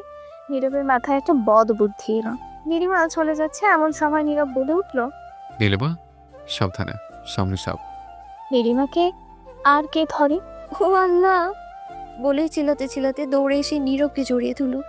বাঁচাও বাঁচাও বাঁচাও, সাপ সাপ সাপ সাপ। নীরব হেসে দিল নীলিমার কাণ্ড দেখে। রাহুলও নীলিমাকে জড়িয়ে ধরল। নীলিমা বুঝতে পারলো ঘটনা পুরোটা মিথ্যে, কোনো সাবটাপ নেই, সব নীরবের মিথ্যা কথা। ছাড়ুন বলছি, আমার ছাড়ুন। না ছাড়বো না। কেন ছাড়বো? আপনি আমার বউকে জড়িয়ে ধরেছে, অন্য কাউকে তো না। ছাড়ুন বলছি আমায়। হুম, ছাড়বই না। আমি আমার বউকে জড়িয়ে ধরবো না তো বাড়ির অন্য মেয়েতে জড়িয়ে ধরবো? তাই ধরেন গিয়ে যান, ছাড়েন আমায়। তাই বলে নীলিমা নীরবকে ধাক্কা দিয়ে সরিয়ে দিল এবং হনহন করে বাইরে চলে গেল পার্টির উদ্দেশ্যে। রাহুলও গেল পিছে পিছে। নীলিমা ট্যাক্সির জন্য অপেক্ষা করছে বাসার সামনে দাঁড়িয়ে, কিন্তু কোনো কিছুই পাচ্ছে না। তাই হাঁটতে লাগলো নীলিমা। আলিফের বাসা বেশি দূরে না তাদের বাসা থেকে, তাই সে হাঁটতে হাঁটতে এগোতে থাকলো। নীরব তার পেছনে হাঁটছে। কিছুক্ষণ পর হঠাৎ নীলিমার পেছন থেকে একটি মেয়ে চিৎকার করে উঠল, ছাড়ুন ছাড়ুন বলছি, অসভ্য ইতর জানোয়ার, ছাড়ুন। তাই বলে মেয়েটা মারতে লাগলো নীরবকে। নীলিমা দৌড়ে গেল। সরি আপু, সরি সরি। উনি আমার হাজবেন্ড, প্লিজ ছেড়ে দিন। একটু এদিকে আসুন। আসলে কি জানেন তো, আমার হাজবেন্ডের মাথায় একটু সমস্যা আছে বুঝলেন, সেই কারণেই মেয়ে দেখলে এমনটা করে সে। সরি, কিছু মনে করবেন না প্লিজ। হ্যাঁ আচ্ছা, ইটস ওকে। তা আগে বলবেন তো যে তার মাথায় সমস্যা। আচ্ছা, সামনে রাখুন। নীলিমা এসব আবল তাবল বলে নীরবকে মেয়েটির হাত থেকে বাঁচালো কোনো রকমে। তারপর রেগে ফুলতে ফুলতে নীরবের কাছে গেল। এই যে বেহায়া নীরব, কি ব্যাপার? মান সম্মান আর কিছু রাখলেন না নাকি রাস্তার ভেতরেও শুরু করে দিয়েছেন? ছি ছি ছি। অবশ্য কেনই বা বলছি এসব কথা আপনাকে? আপনার মতো একটা লোক সব করতে পারে, সব। কেন এখন চিচু করছো কেন? তখন তো বললে জন্য মেয়েতে জড়িয়ে ধরতে। তার নিজের উপর যদি বলে তাহলে তো আর না করতে পারি না। তোমাকে ধরতে দেবে না, তাই এই ব্যবস্থা। কি আর করা, দুধের স্বাদ ঘোলে মেটাই, এই আর কি। ছি, তাই বলে যাকে তাকে? ছি ছি। কোথায় আমি আর কোথায় ওই রাস্তার মেয়ে? বউ আর অন্য মেয়েকে এক হলো? ছি। ওই দেখো, নিজে বলে এখন নিজে ছিচি করছো। তাহলে তোমাকে জড়িয়ে ধরি, ধরি একবার প্লিজ, একবার। তাই বলে নীরব জড়িয়ে ধরলো আবারও নীলিমাকে। ছি, ছাড়ুন বলছি, ছাড়ুন। তাই বলে নীলিমা রাজুলকে ছাড়িয়ে নিয়ে চলে গেল পার্টিতে। ওই মেয়েটার হাত থেকে নীলিমা যখন নীরবকে বাঁচালো, নীরব ভেবেছিল নীলিমা একটু হলেও হয়তো ভালোবাসে তাকে, কিন্তু না, সে হয়তো এখনো বিশ্বাস করতে পারেনি নীলিমাকে যে সে তাকে রেপ করেনি। নীলিমা এখনো আগের মতোই ঘৃণা করে তাকে। দুজনে এই পার্টিতে পৌঁছে গেল। নীলিমার দিকে সবাই হাঁ করে তাকিয়েছে। মনে হচ্ছে পার্টির আকর্ষণ পুরোটা নীলিমাকে ঘিরে। আলিফ নীলিমার হাতে একটা কিস করে তাকে নিয়ে স্টেজের উপর উঠল। নীলিমা কিছুই বুঝতে পারছে না আলিফ কেন করছে এগুলো। আলিফ, কি করছো আলিফ? আমাকে এখানে কেন আনলে? হাত ছাড়ো, আমার সবাই দেখছে। নীরব রেগে ফুটছে আলিফের কাজ দেখে। হঠাৎ আলিফ বলল, সবার দৃষ্টি আকর্ষণ করছে। এই যে আপনারা আমার সাথে যে অপূর্ব সুন্দরী রমণীকে দেখছেন, তার সাথে খুব তাড়াতাড়ি আমার বিয়ে হতে যাচ্ছে। আজ আমাদের এঙ্গেজমেন্ট পার্টি এটা। নীলিমা অবাক হয়ে তাকিয়ে আছে নীরবের দিকে। নীরব এই মারামারি আর সহ্য করতে না পেরে নীলিমার কাছে যাওয়ার জন্য পা বাড়ালো। ঠিক তখন এই সবাইকে অবাক করে দিয়ে নীলিমা আলিফের গালে একটা চড় মারলো। নীলিমা পার্টি ভর্তি লোকের সামনে আলিফের গালে চড় মারলো। কি বলছেন কি আলিফ আপনি? মাথা ঠিক আছে আপনার?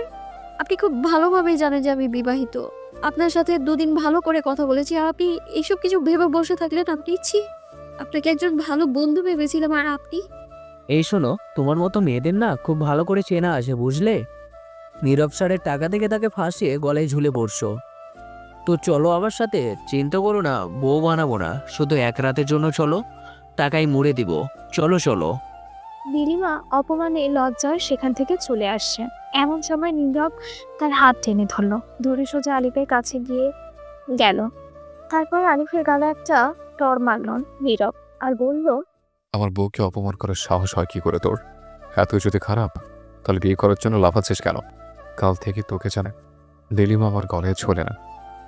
ভালোবাসতাম আমি ওকে, তাই বিয়ে করেছি।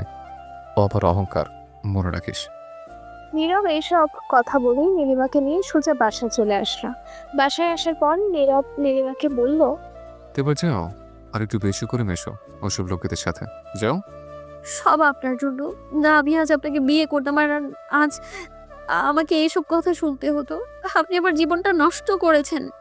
আপনার লোভ আর আমার জীবনটা নষ্ট করেছে। নীলিমা কাঁদছে আর এসব কথা বলছে। আমি আর থাকবো না আপনার সাথে। আর না, আমি ডিভোর্স চাই কালই। না নীলিমা, এমনটা করো না তুমি। আমি থাকতে পারবো না। বিশ্বাস করো নীলিমা, আমি তোমাকে রেপ করিনি। ওই দিন আমি তোমার রুমে যাইনি। তুমি যখন গিয়েছিলে রুমে, বিশ্বাস করো, আমাকে ছেড়ে যেও না তুমি। নীলিমা, ছেড়ে যেও না। বিশ্বাস? হা, ওই শব্দটা আপনার মুখে মানায় না। আমিও করেছিলাম আপনাকে বিশ্বাস। বিশ্বাস করেই বাইরে গিয়েছিলাম আপনার সাথে, আর আপনি তার সুযোগ নিয়ে আমার জীবনটা নষ্ট করেছেন। কি করলে বিশ্বাস করবে বলো? কি করবো আমি তোমাকে বিশ্বাস করানোর জন্য? বলো নীলিমা। কালই ডিভোর্স চাই আমার, আর কোনো কথা নয়। আমি তোমাকে যেতে দেবো না। আমাকে ছেড়ে কিছুতেই না। নীরব তাই বলেই জোর করে নীলিমার সাথে ফিজিক্যাল রিলেশন করে। তারপর বলে, যাও, যাও এবার আমাকে ছেড়ে। দেখি কেমনে পারো। চাইলে পারবে না আমাকে ছেড়ে যেতে। জানোয়ার, আর একবার প্রমাণ করলি তুই আজ যে তুই মানুষ না, তুই আস্তে একটা অমানুষ। নীলিমা কাঁদছে আর বলছে, আজ আবার একবার ধর্ষিতা হলাম আমি। কি বলছো কি নীলিমা? আমি তোমার হাজব্যান্ড, আমার তোমার উপর সম্পূর্ণ অধিকার আছে। তুমি এসব কেন বলছো? ছি, আপনি নিজেকে স্বামী বলে দাবি করেন? আপনার কি মনে হয় কোনো স্বামী তার বউয়ের সাথে এমনটা করতে পারে? দেখো নীলিমা, আমি এটা করেছি শুধুমাত্র তোমাকে হারানোর ভয়। তুমি যেটা আমাকে ছেড়ে না চাও সে জন্য। নীরব প্রচন্ড কষ্ট পায় নীলিমার কথা শুনে। সে নাকি আবারও ধর্ষণ করলো তাকে। এই কথাটা শুনে নীরবের মাথায় আকাশ ভেঙে পড়ে।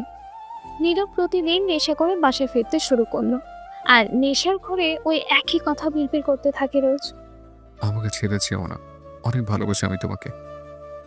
কয়েক মাস পরেই হঠাৎ একদিন নীলিমা বুঝতে পারলো যে সে মা হতে চলেছে। এ কথা জানার পর থেকেই নীলিমা অঝরে কেঁদে চলেছে। দুদিন ধরে কিছুই খায়নি সে। নীরব এসব দেখে নীলিমাকে জিজ্ঞেস করলো, তোমার কি হচ্ছে নীলিমা? তুমি এভাবে কাঁদছো কেন? আমার সাথে থাকতে হচ্ছে বলে তুমি এমন করছো, তাই না? আচ্ছা নীলিমা, আমি কি এতটাই খারাপ যে আমার সাথে এক ছাদের নিচে থাকাও যায় না? আচ্ছা তুমি কি চাও? তুমি চাও যে আমি তোমাকে ডিভোর্স দিই, সেটা তাই হবে। ডিভোর্স দেব। তুমি শুধু এভাবে থেকো না, আর এভাবে কেঁদো না। আমি সহ্য করতে আমার থেকে দূরে গেলে তাহলে সেই ব্যবস্থা করছে। ডিভোর্স দেবেন? শেষ সর্বনাশটা তো করেই দিয়েছেন আমার। ডিভোর্স দিয়ে আর কি হবে? মানে? আপনার পাপের ফল এখন আমার পেটে। আমি প্রেগনেন্ট, আর এটা আমার জীবনের সব থেকে বড় কলঙ্ক। কি বলছো নীলিমা? এত বড় একটা খুশির সংবাদ, আর তুমি তাকে কলঙ্ক বলছো? একবার মুখে আটকানো না তোমার কথাটা বলতে? না, আটকালো না, কারণ আমি একজন ধর্ষকের সন্তানের মা হতে চলেছি, কোনো ভালো মানুষের না। কি বলছো কি নীলিমা তুমি? আমি তোমার স্বামী। মানি না আমি আপনাকে আমার স্বামী। একজন ধর্ষক কখনো স্বামী হতে পারে না। আমি চাই না এই বাচ্চা। কালই আমি হসপিটালে যাব। আমি এই বাচ্চা চাই না। নীরব রুমার কাছে এসে নীলিমাকে একটা চড় মারলো আর কাঁদতে কাঁদতে বলল, এটা আমাদের প্রথম সন্তান। কেমন মেয়ে তুমি যে নিজের প্রথম সন্তানকে রাখবে না বলছো? আচ্ছা, রেখো না, যাও। আসলে মা হবার কোনো যোগ্যতা নেই তোমার। নীরব আর নীলিমার কাছে এসে বলল, এই নীলিমা, এমন কাজ করো না। আমার সন্তান আমাকে দিয়ে দাও, আমি মানুষ করবো ওকে। নীরব ফ্লোরে হাঁটু গেড়ে বসে পড়লো আর হাত জোর করে অনুরোধ করলো নীলিমাকে। নীলিমার কিছুটা কষ্ট হলো নীরবকে দেখে। সে কোনো কথা না বলেই নীরবের চোখের পানি ফেলতে ফেলতে সেখান থেকে চলে গেল। পুরোটা রাত দুজনার একজনও ঘুমায়নি। নীরব ব্যালকনিতে দাঁড়িয়ে আর নীলিমা মেঝেতে বসে কাটিয়ে দিয়েছে। নীলিমা পরের দিন সকালে নীরবকে কিছু না বলে হসপিটালে চলে গেল। কিন্তু সেখানে যাবার পরে দেখলো একটি মহিলা তাই বাচ্চা কোলে নিয়ে হসপিটাল থেকে বার খাচ্ছে। দেখে নীলিমার বুকের ভেতরটা চিনচিন করে উঠল। নিজের পেটে হাত দিয়ে চিৎকার করে কাঁদতে লাগলো নীলিমা। বলল, আমিও মা হতে চাই, আদর করতে চাই নিজের সন্তানকে কোলে নিয়ে। নীলিমা নিজের পেটটা চেপে ধরে চিৎকার করে কাঁদতে কাঁদতে মাটিতে বসে পড়ল। কেন করলে নীরব তুমি আমার সাথে এমন? আমিও একটা সুস্থ স্বাভাবিক সন্তানের মা হতে পারতাম, তুমি সেটা হতে দিলে না। আমি কি করে আমার সোনাটাকে নষ্ট করব? কি দোষ ওর? ওর দোষ তো একটাই, ও একটা ধর্ষকের সন্তান হয়ে জন্ম নেবে পৃথিবীতে। নীলিমা প্রায় 2 ঘন্টা হসপিটালের সামনে বসেছিল একটা বেঞ্চে। কি করে নষ্ট করবে সেই সন্তান? কার তো কোনো দোষ নেই, মা হওয়ার স্বাদ সব মেয়েরই থাকে। এদিকে নীরব নীলিমাকে কোন মেয়ে হোক খুঁজে বেড়াচ্ছে। মাথা খারাপ হয়ে যাচ্ছে নীরবের। নীরব ভাবছে নীলিমা হয়তো তাকে ছেড়ে চলে গেছে। বারবার এই কথাই মাথায় আসছে নীরবের। শেষমেশ পারল না নীলিমা, পারল না তার পেটে থাকা সন্তানকে নষ্ট করে দিতে। ফিরে আসলো নীলিমা বাড়িতে। এসে কেবল বাড়িতে ঢুকেছ তখনই দেখলো নীরবের বাবা তাড়াহুড়ো করে বাসা থেকে বের হচ্ছে। কি হয়েছে বাবা? বোমা, বোমা, নীরব, নীরব, কি হয়েছে নীরবের? বোমা, নীরব সকালে উঠে তোমাকে না পেয়ে খুঁজতে বের হয়েছিল। একটু আগেও ওর এক বন্ধু ফোন করে বললো ও নাকি অ্যাক্সিডেন্ট করেছে, এখন হসপিটালে ভর্তি। নীরবের বাবা কাঁদছেন, তাই বলে নীরবের বাবা দৌড়ে চলে গেলেন হসপিটালে। নীলিমা গেল তার পিছে পিছে। তারা হসপিটালে গিয়ে দেখেন নীরবের খুবই খারাপ অবস্থা। পায়ে লেগেছে খুব, মাথায় আর হাতেও লেগেছে। নীরবের কোনো সেন্স নেই। ডাক্তার এসে বললেন নীরবের খুবই খারাপ অবস্থা, অপারেশন করতে হতে পারে। অনেক রক্ত ব্যয় হয়ে গেছে, রক্ত দিতে হবে। নীলিমা ডাক্তারের কথা শুনে বসে করলে এসব কিছুর জন্য নিজেকে দায়ী করতে থাকলো। না না, সে এত বাড়াবাড়ি করতো না, নীরবের এমন অবস্থা হতো। নীলিমা ভীষণ কান্নাকাটি করতে থাকলো। ডাক্তার এসে বললেন নীরবের সেন্স ফিরেছে, সে নীলিমা নামের কাউকে খুঁজছেন। এখানে নীলিমা নামের কে আছেন? নীলিমা তাড়াতাড়ি উঠে এসে বলল আমি আমি আমি ডক্টর, আমি নীলিমা, আমি ওর স্ত্রী। একটাবার দেখা করতে পারি আমি ওর সাথে? জি, তবে 5 মিনিটের জন্য, আর বেশি কথা বলবেন না। আচ্ছা ঠিক আছে, তাই হবে। নীলিমা দৌড়ে গেল নীরবের কাছে, গিয়ে নীরবের হাতটা ধরে বলল ক্ষমা করে দাও নীরব আমায়, আর কখনো এমনটা হবে না। তোমায় না বলে যাওয়াটা আমার ভুল হয়ে গেছে। শুনছো তুমি নীরব, আমাদের বাচ্চাকে আমি মেরে ফেলিনি। নীরব ঝাপসা চোখে শুধু একটাই কথা বলে। নীলিমা, তুমি আমাকে ছেড়ে যেও না। নীরবের সেন্স পুরোপুরি ফেরেনি এখনো, সে ঘরের ভিতরেই একটা কথাই বলছে। ছেড়ে যেও না নীলিমা। কিছুক্ষণ পরে নার্স এসে নীলিমাকে বার করে দিল। তারপরে ডাক্তার এসে বললেন নীরবের অপারেশন করতে হয়নি, তবে তার পায়ে আর মাথায় অনেক আঘাত লেগেছে, সেরে উঠতে সময় লাগবে। নীলিমা ভীষণ কাঁদতে লাগলো, কারণ পুরো ঘটনার জন্য দায়ী ছিল সে। প্রায় 1 মাস হলো নীরব হসপিটালে। নীলিমা ঠিকমতো খাওয়া দাওয়া করে না, প্রায় সারাদিন হসপিটালে পড়ে থাকে। কারণ নীরবকে হসপিটাল থেকে রিলিজ করা হবে। অনেক সকালে নীলিমা এসে হাজির নীরবকে নেবার জন্য।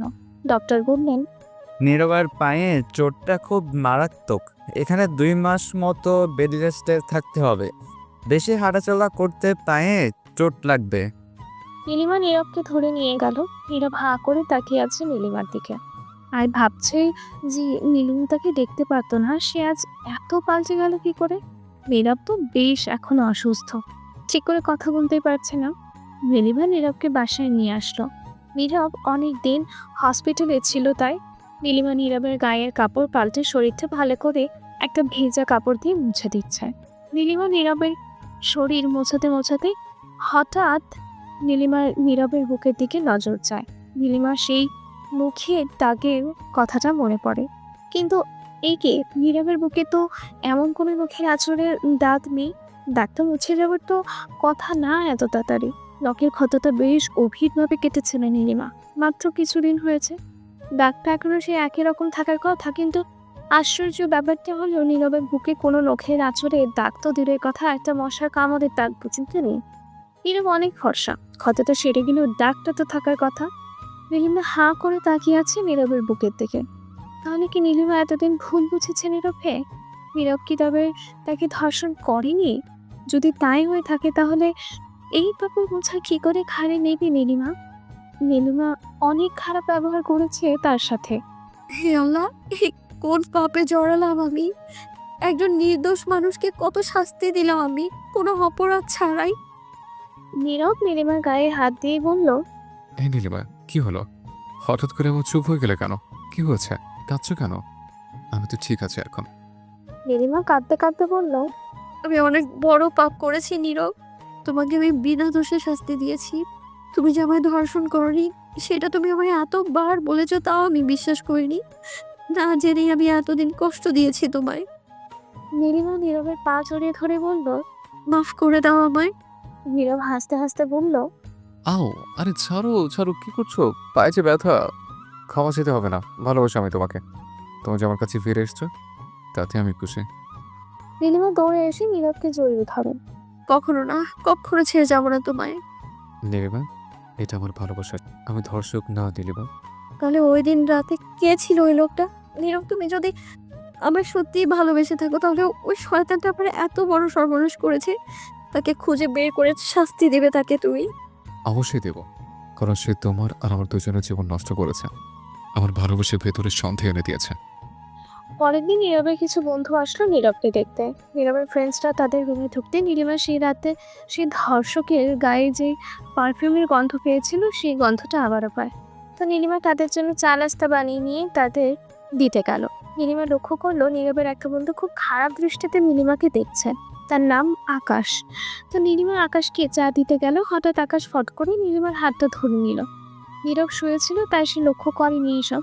নীলিমা ছাড়া মেয়েটা হাতটা ছাড়িয়ে নিতে গেল, হঠাৎ চা পড়লো আকাশের গায়ে। ইসরে, কি করলেন কি ভাবি? Sorry sorry. আচ্ছা ঠিক আছে। ইস আকাশ, তোর তো শার্টটা পুরো ভেজে আছে। নীলিমা, আকাশকে আমার একটা টি শার্ট দাও, পাল্টে নেই। নীলিমা একটা শার্ট এনে দিল আকাশকে।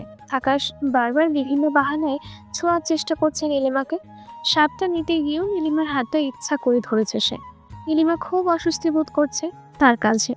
নীরবকে কিছু বলতে পারছে না নীলিমা, কারণ নীরব এখনো অসুস্থ। আকাশ নীরবে অনেক ঘনিষ্ঠ বন্ধু, একসাথে এক অফিসে চাকরি করে তারা। আকাশ শার্ট চেঞ্জ করেছে নীরবের সামনে। এমন সময় নীলিমা চলে আসে তাদের সামনে। হঠাৎ নীলিমা চলে আসো।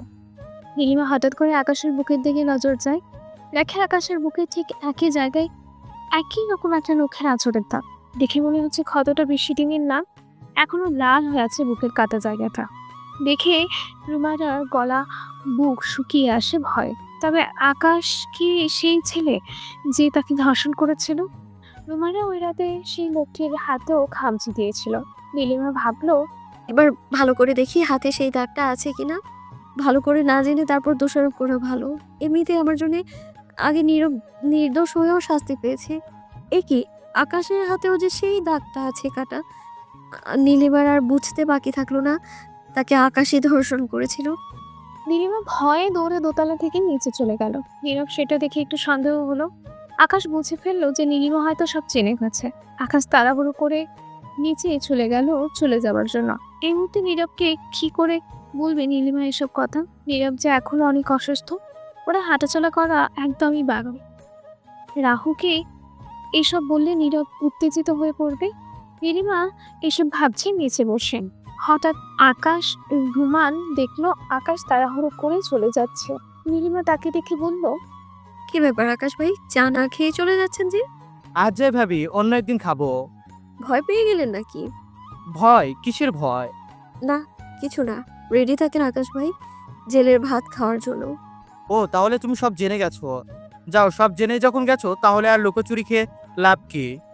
তাই বলে নীরব নীলিমার মুখটা চেপে ধরে কিচেনের ভেতর নিয়ে গেল আর বলল, দেখো নীলিমা, তুমি জেনেছো।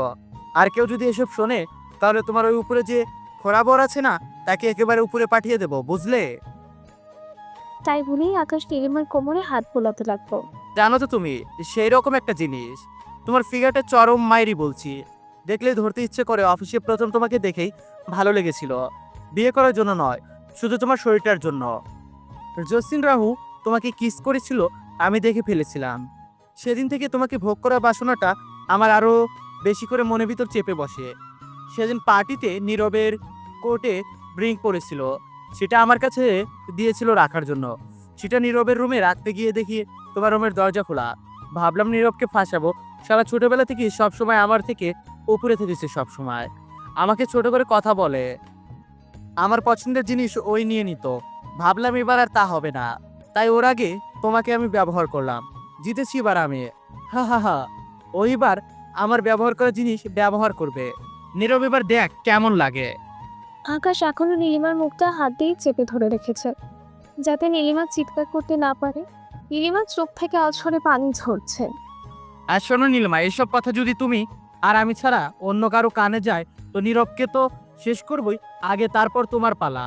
আর ও হ্যাঁ, তোমার বোনটা তো একা একা থাকে তাই না? কথাগুলো ভালো করে মাথায় ঢুকায় নাও। কেউ যদি জানতে পারে বা তুমি যদি থানা পুলিশ করো তো আমি জেলে যাবো, বাট তোমাদের খুন করে তারপর যাব। আকাশ এসব বলেই নীলিমাকে মেঝেতে ফেলে দিয়ে চলে গেল। নীলিমা মেঝেতে বসে কাঁদতে লাগলো। কি করবে সে এখন? নীরব তো অসুস্থ, কাকে বলবে সে এখন এসব কথা? নীরব হাঁটা চলা করতে পারছে না। এই সময় যদি আকাশ নীরবের কিছু একটা ক্ষতি করে দেয় তো? এমনিতেই তার জন্য নীরব বিনা দোষে অনেক শাস্তি ভোগ করেছে। আর না, এসব কথা ভাবছে নীলিমা বসে বসে। নীলিমা দৌড়ে গিয়ে নীরবকে জাঁকিয়ে ধরে কাঁদতে লাগলো জোরে জোরে। কি হচ্ছে নীলিমা? কাঁদছো কেন? নীলিমা, নীলিমা। না কিছু না। নীরব, আমায় তুমি ক্ষমা করেছো তো? জানি তোমার কাছে ক্ষমা চাওয়ার কোনো মুখ নেই আমার, তবু আমায় ক্ষমা করে দিও। আর শুধু আমার জন্য তোমার এই অবস্থা। আরে ধুর পাগল, কিছু বলো না তুমি। হ্যাঁ, এটা ঠিক যে যখন আমি জেলে ছিলাম একটু রাগ হয়েছিল, তার বেশি দিন সে রাগটা মনের ভেতর পুষে রাখতে পারিনি।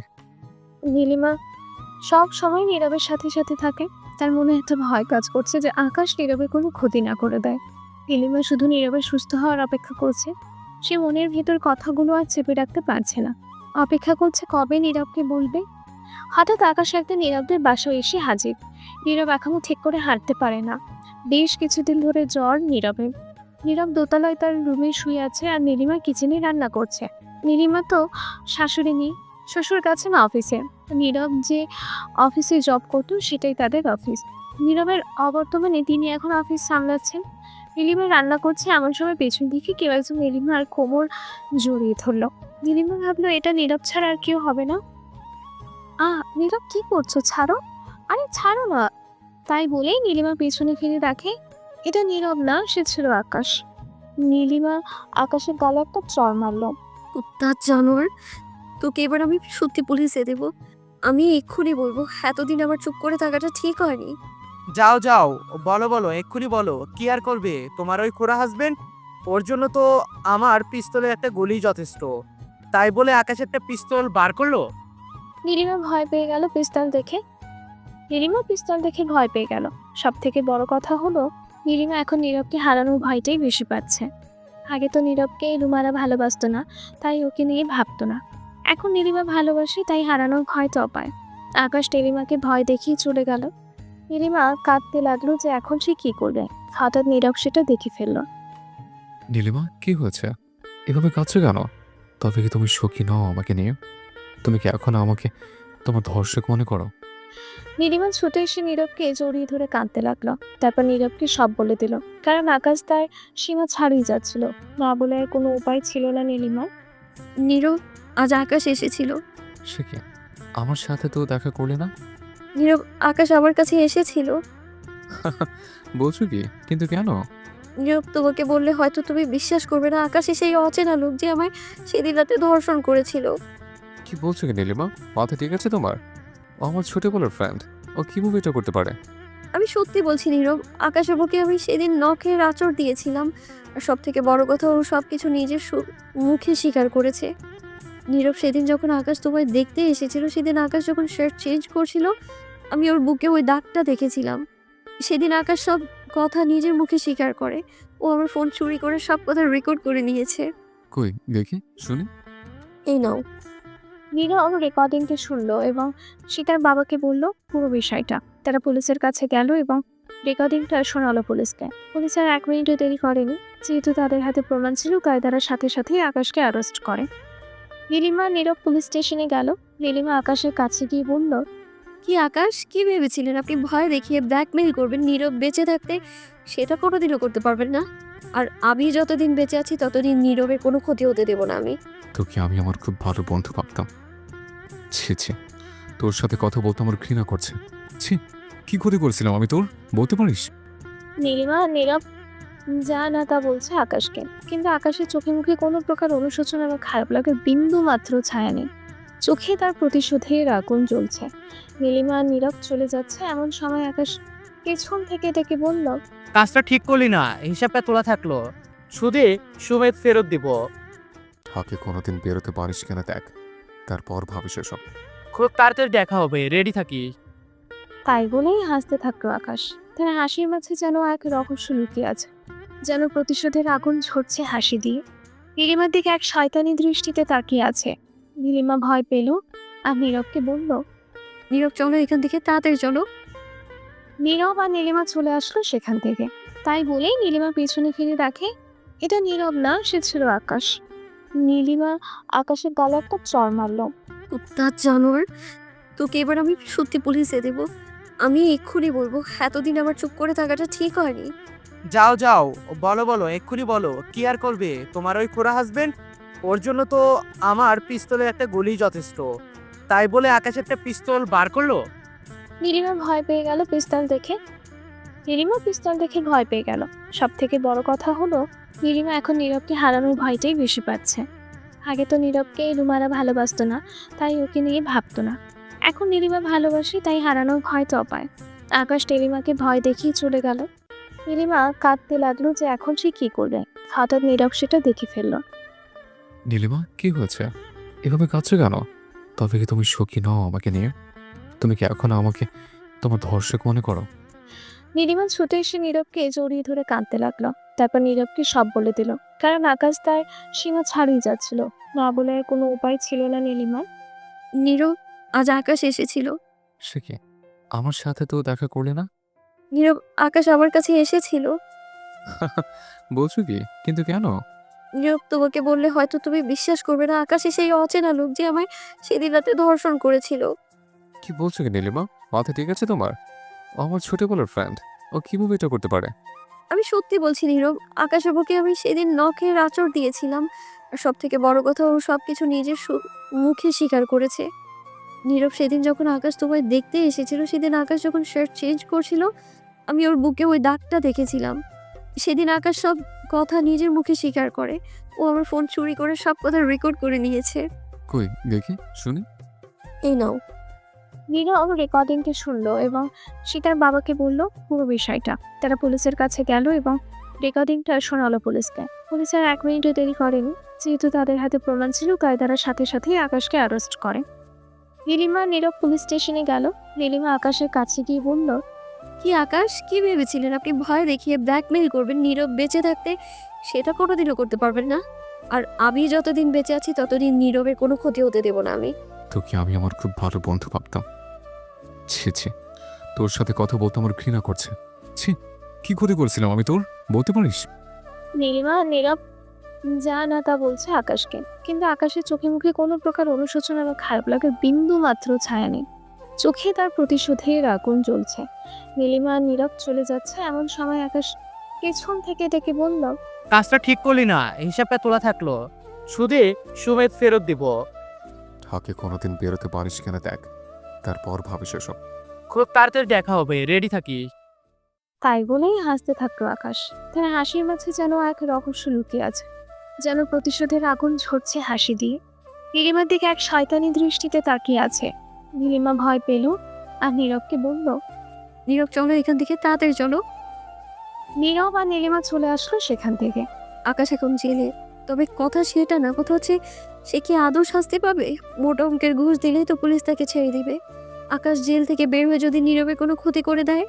এই একটা ভয় নীলিমাকে সারাক্ষণ তাড়া করে বেড়ায়। আকাশ জেলে গেছে প্রায় 8 মাস হতে গেল। নীলিমার মনের ভয়টা কিছুটা কমেছে এখন। কিছুদিন পরেই নীলিমার ডেলিভারি। নীরব সারাক্ষণ নীলিমার সাথে সাথে থাকে। নীরব নীলিমার পেটে কান পেতে থাকে, পেটে হাত দিয়ে বাচ্চার নাড়াচাড়া অনুভব করেন। আচ্ছা নীলিমা, আমাদের ছেলে হবে নাকি মেয়ে? আমার তো মনে হয় ছেলে, তোমার মতো একটা দুষ্ট ছেলে হবে। আরে না, তোর মতো একটা মেয়ে চাই আমার, আর একটা ছোট্ট নীলিমা চাই। নীলিমা নীরবের কথা বলছে, হঠাৎ নীরবের বাবার ফোন আসলো। নীরব বাবা, একটু অফিসে আসতে হবে। কেন বাবা? একটা মিটিং আছে, তুই না হলে হবে না। বাবা, তুমি তো জানো নীলিমা বাসায় একা, ওর শরীরটাও ভালো না, ওকে একা ফেলে কিভাবে? বেশিক্ষণ লাগবে না। আচ্ছা বাবা, আমি আসছি। কি হলো নীরব, কে ফোন করেছে? নীলিমা, আমাকে এখন একটু অফিস যেতে হবে, চলে আসবো লক্ষ্মীটে একটু পরে। চিন্তা করো না, তোমার বোনকে ডেকে নাও। আরে না থাক, সমস্যা নেই, আমি পারবো একা। তাছাড়াও এখন বাসায়ও নেই, কলেজে গেছি মনে হয়। তুমি তাড়াতাড়ি ফিরে এসো। আচ্ছা, তুমি সাবধানে থেকো। নীরব কি করে জানবে যে এটাই ছিল নীলিমার সাথে শেষ কথা তার? নীলিমা নিচে গেছে পানি খেতে, হঠাৎ দেখে সোফায় আকাশ বসে আছে। আপনি? হ্যাঁ আমি অবাক হলে যে, বলেছিলাম তো আসবো, তাই আসলাম। কথা দিয়েছিলাম, তার খেলাপ করি কি করে বলো তো? তাই চলে আসলাম। আর কি কি ভেবেছিলে জেলে পচে মরবো? তা হয় কি করে বলো? তাহলে প্রতিশোধটা নেব কে শুনি? প্লিজ আকাশ, আমার ছাড়ো, তোমার সব রক্ত আমার সাথে। আমার জন্য না হোক, আমার নিষ্পাপ সন্তানের জন্য আমায় ছেড়ে দাও প্লিজ। নীলিমা ভয়ে দৌড়ে ওপরে চলে যেতে গেল। আকাশ পেছন থেকে গিয়ে নীলিমাকে সিঁড়ি থেকে ফেলে দিল। নীলিমা গড়াতে গড়াতে একদম নিচে। আল্লাহ রে বলে পেট চেপে ধরে কেঁদে উঠল। আকাশ নীলিমার চুল টেনে ধরে তুলে আবারও মেঝেতে ফেলে দিল। দেখ এবার কেমন লাগে। নীলিমা সেন্সলেস হয়ে পড়ল। আকাশ নীলিমাকে ফেলে রেখে চলে গেল। এদিকে নীরব বারবার ফোন করছে বাসায়, অথচ নীলিমা ফোন রিসিভ করছে না। কি করে করবে? তার যে অবস্থা খুবই খারাপ। নীলিমার সেন্স ফেললো। নীলিমা ওঠার চেষ্টা করলো কিন্তু পারছে না। নীরব নীলিমাকে ফোনে না পেয়ে তাড়াতাড়ি বাসায় চলে আসলো। এসে নীরব রুমে ঢুকতেই পা স্লিপ করে পড়ে গেল। তাকিয়ে দেখলো যে রক্তের ওপর স্লিপ করেছে। তারপর দেখলো নীলিমা মেঝেতে পড়ে আছে, আর পুরোটা মেঝে রক্তে ভরা। নীরব পাগলের মতো নীলিমার কাছে ছুটে গেল। নীলিমা, কি হচ্ছে তোমার? নীলিমা, কি হচ্ছে তোমার? কি করে হলো এসব? চিৎকার করে কাঁদতে লাগলো নীরব। নীলিমা বলল, আমার খুব কষ্ট হচ্ছে নীরব, আমার যাই হোক না কেন আমাদের সন্তানটাকে বাঁচাও নীরব। নীরব, আকাশ, আকাশ। তাই বলে আবারও সেন্সলেস হয়ে গেল। নীরব তাড়াতাড়ি করে নীলিমাকে হসপিটালে নিয়ে গেল। 1 ঘন্টা পরে ডক্টর অপারেশন থিয়েটার থেকে বেরোবে বললেন নীলিমার মেয়ে হয়েছে। তবে নীলিমার অবস্থা খুবই খারাপ। তাকে একবার ডেকেছে নীলিমা। নীরব দৌড়ে গেল নীলিমার কাছে। নীলিমা, আমার জান পাখি, প্লিজ খেতো না, তোমার কিচ্ছু হবে না। নীলিমা, তোমার এই অবস্থা হলো কি করে বলো আমাকে? কি করেছে তোমার এই অবস্থা? আমি তাকে ছাড়বো না। আকাশ এসেছিল নীরব, ও আমায় ফেলে দেয় সিঁড়ি থেকে। আমার খুব কষ্ট হচ্ছে নীরব, আমি আর বাঁচবো না, আর বাঁচবো না আমি।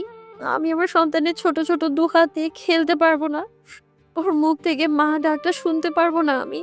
আমি বাঁচতে চাই নীরব, আমি বাঁচতে চাই নীরব, আমার নিঃশ্বাস নিতে কষ্ট হচ্ছে নীরব। নীরবের সাথে কথা বলতে বলতেই মারা যায় নীলিমা। পাশে তার ছোট্ট মেয়েটি কাঁদছে। নীলিমা, নীলিমা, কথা বলো। কথা বলছো না কেন? নীলিমা, প্লিজ জান পাখি, এভাবে চুপ করে থেকো না। দেখো আমাদের বাড়িতে কিভাবে কাঁদছে, তুমি ওকে করে নেবে না? নীলিমা, কথা বলো নীলিমা। ডক্টর, ডক্টর, দেখুন না, নীলিমা কথা বলছে না। আমার নীলিমা কথা বলছে না। সরি নীরব, আপনার স্ত্রী আর বেঁচে নেই। কি বলছেন? কি মাথা খারাপ বলছে নাকি আপনার? আমি বিশ্বাস করি না আপনার কথা। আমার নীলিমা আমাকে ছেড়ে চলে যেতে পারে না। হ্যাঁ নীলিমা, প্লিজ কথা বলো, তোমাকে যারা কি করে থাকবো আমি? নীরব নীলিমার লাশটা বুকে নিয়ে চিৎকার করে কাঁদতে লাগলো। নীলিমা, তুমি কথা দিয়েছিলে আমাকে ছেড়ে যাবে না। তুমি একটা মিথ্যাবাদী। আমাকে রেখে চলে গেলে। আমার কথা না হয় বাদই দিলাম না, আমার মেয়েটার কথা ভেবে আমার কথা সারা দাও। যার জন্য তুমি আমাকে ছেড়ে চলে গেছো, খুন করবো আমি তাকে, তাকে ভয়ঙ্কর মৃত্যু দেব। নীরব হসপিটাল থেকে দৌড়ে চলে গেল আকাশের বাড়ি। নীরব আকাশতেও কিচেন থেকে একটা ছুরি নিয়ে সোজা আকাশের রুমে গিয়ে প্রায় 20 থেকে 30 বার আকাশের শরীরে ছুরিটা চালিয়েছে। আকাশ নিজেকে বাঁচানোর অনেক চেষ্টা করেছে, তবে পারেনি। নীরব এখন শিকারি বাঘ। কে লক্ষ্যে তাতে? আকাশ সাথে সাথেই মারা যায়। নীরব আকাশকে খুন করে সেই রক্তমাখা হাতে আবারও নীলিমার লাশের কাছে ফিরে যায়। নীলিমা, দেখো, দেখো নীলিমা, রক্ত, আকাশের রক্ত, দেখো, দেখো নীলিমা। নীলিমা, এবার ওঠো প্লিজ, এবার ওঠো তুমি। দেখো, ওই আকাশকে আমি মেরে ফেলেছি। ওর আসবে না আমাদের মাঝে, প্লিজ তুমি জেগে ওঠো। নীলিমা আর মেয়েটা কাঁদছে পাশে, কিন্তু নীরবের সেদিকে কোনো খেয়াল নেই। নীরব চিৎকার করে কাঁদতে ডাকলো। এদিকে হসপিটালের লোক নীরবের ফোন করার কথাটা শুনে পুলিশকে খবর দেয়। পুলিশ এসে আবারও নীরবকে ধরে নিয়ে যায়। নীলিমাও কবরে মাটি টুকুয়ে দিতে পারলো না নীরব। প্রিয়তমার শেষ বিদায়ও থাকতে পারবে না সে। নিজে সন্তানকে একবারও কোলে নিতে পারলো না সে। নীরব প্রায় পাগলের মতো হয়ে গেছে। আজ প্রায় 15 বছর পর নীরব জেল থেকে ছাড়া পেল। নীরবের চুলে পাক ধরেছে, গায়ের চামড়ায় ভাঁজ পড়ে গেছে। ঝাপসা চোখে সে দেখল দুজন তার জন্য অপেক্ষা করছে। একজন বৃদ্ধ আর একটি 15 থেকে 16 বছরের একটা মেয়ে। নীরব তাদের কাছে গেল। নীরব, নীরব তার বাবাকে জড়িয়ে ধরে কাঁদতে লাগলো। নীরব, এটা তোর মেয়ে সুমনা। নীরব এক দৃষ্টিতে তাকিয়ে থাকলো তার মেয়ের দিকে, তারপর বলল, সুমনা একদম মায়ের মতো হচ্ছে আমার মেয়ে। মেয়েটাকে আজ প্রথম বুকে নিল নীরব। চোখে তার ঝরঝর করে পানি ঝরছে। মেঘে এতদিন পর কাছে পেয়ে কথা বলার ভাষা হারিয়ে ফেলেছে নীরব। তারপর নীরব নীলিমার কবরের কাছে গেল। নীলিমার কবরে হাত দিয়েই, সরি নীলিমা, তোমার শেষ বিদায় তোমার সাথে থাকতে পারি না। 15 বছর তোমার কবর আসতে পারেনি। কেন চলে গেলে নীলিমা? তুমি তোমার কথা রাখোনি। তুমি আমাকে কথা দিয়েছিলে আমাকে ছেড়ে কখনো যাবে না। কথা রাখো তুমি, কথা রাখোনি নীলিমা। তোমার তো অন্ধকারে ভয় করে, তাহলে কি করে আছো তুমি অন্ধকার কবরে? চিন্তা করো না নীলিমা, আমি প্রতি রাতে তোমার কবরে বসে মোমবাতি জ্বালাবো। সারা রাত তোমার সাথে থাকবো, কোথাও যাবো না তোমাকে ছেড়ে। এসব বলছে আর চিৎকার করে কাঁদছে নীরব।